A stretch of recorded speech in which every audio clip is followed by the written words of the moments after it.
Hi, this is Vivian. So here is my grammar project. My topic here today is subjunctive mood. Mood is the form a verb takes to show how it is to be regarded. In the English language, verbs are used in contexts called moods. These verbal moods are indicative, imperative, and subjunctive.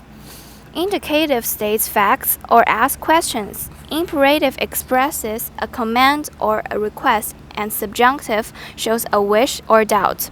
Here I include examples for those three verbal moods. Joe picks up the ball.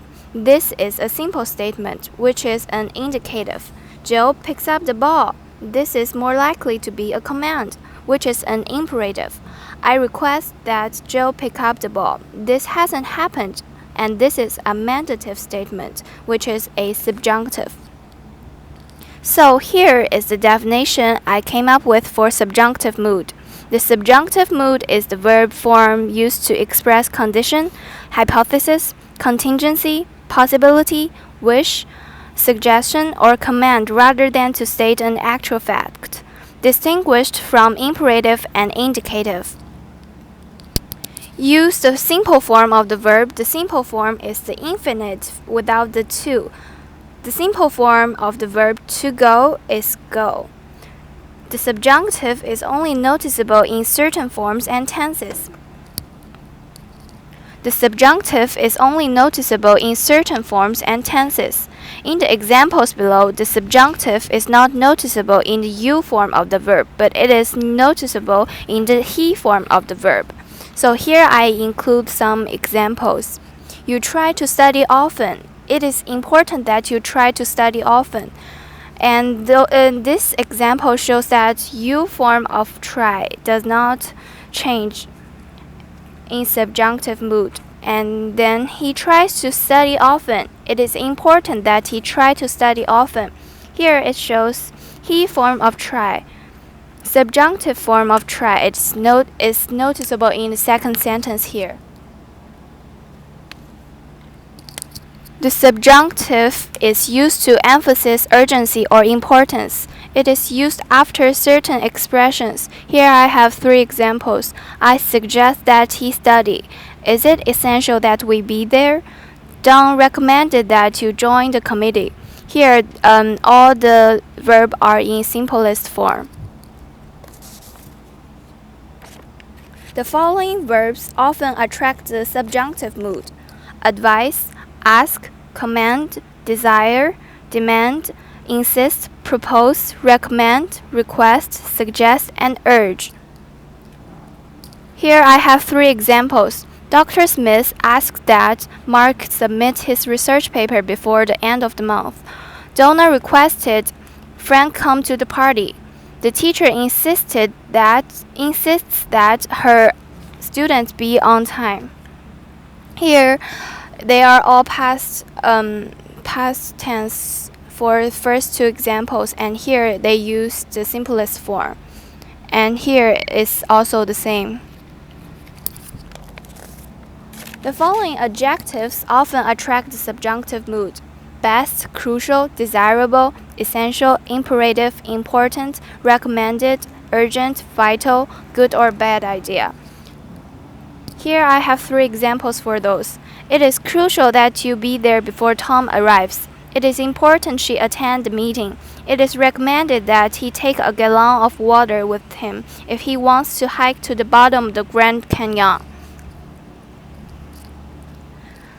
The subjunctive can be used in negative, continuous, passive forms. Here are some negative examples. The boss insisted that Sam not be at the meeting. The company asked that employees not accept personal phone calls during business hours. I suggest that you not take the job without renegotiating the salary. So here all have not with the simplest form of verbs. Here are some continuous examples of subjunctive mood. It is important that you be standing there when he gets off the plane. It is crucial that a car be waiting for the boss when the meeting is over. I propose that we all be waiting in Tim's apartment when he gets home. Here they all have be and ing form of verb. of a verb. And here I have some passive examples of subjunctive mood. Jake recommended that Susan be hired immediately. Kristen demanded that I be allowed to take part in negotiations. We suggested that you be admitted to the organization. So here they all have be and the past tense of verbs. Now I'd like to talk about counterfactual statements, wishful statements, and conjunctive formulations in subjunctive mood. Here are several examples for counterfactual statements. If I were you, then I would not do that. I am not you, however, I use the subjunctive to express this hypothetical or counterfactual condition, especially not that the modern usage if I was you is completely incorrect. And second example, if only she were here, then she would speak up. She is not here, however, so the subjunctive expresses that fact appropriately. Again, if only she has drifted into modern usage and should be avoided. And third example, we should act as if he were watching. We doubt that he is watching or know that he is not.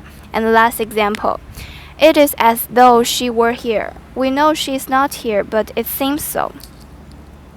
Here are several examples for wishful examples. She wishes she were not here. The modern usage she wishes she was not here is incorrect. Second example, he wishes he had a hammer. Without the subjunctive, this would be constructed in the indicative as he wishes he has a hammer, but the indicative is incorrect. And last example, I wish I knew. This formulation is distinctly different the following indicative statement, I wish I know, which makes no sense. The indicative is inappropriate here. Here are some examples for conjunctive formulations. Do this now, lest you be hurried later. Lest typically takes the subjunctive. And second example, he keeps the faith, though he faced so many trials. Here, though takes the subjunctive. This sounds very pretentious. After many of the above expressions, the word should is sometimes used to express the idea of subjunctiveness. This form is used more frequently in British English and is most common after the verbs suggest, recommend, and insist. Here I have some examples. The doctor recommended that she should see a specialist about the problem. Professor Williams suggested that Wilma should study harder for final exam. So here they all have should and the simplest form of verbs. Now I would like to talk about when to use was and when to use were in subjunctive mood. We have to be careful to make the choice of using was or were in sentences. In some cases, the usage of was and were can lead to different meanings. Here is an example of the usages of was and were will have different meanings in the context. If Bill was to come over for coffee, we would talk about football. Bill comes over every Sunday, so it's likely he will be coming over again. If Bill were come over for coffee, we would talk about football. If Bill were dead and I was just reminding about what it would be like if he were alive, it is not going to happen, then the same sentence would call for the subjunctive mood. And here are the resources that I used. And then I would like to talk about my assessment for this topic. Here I found a little quiz online and it's about uses of the subjunctive. And I have 10 questions and I have answer keys in the bottom. Okay, and that's it. Thank you.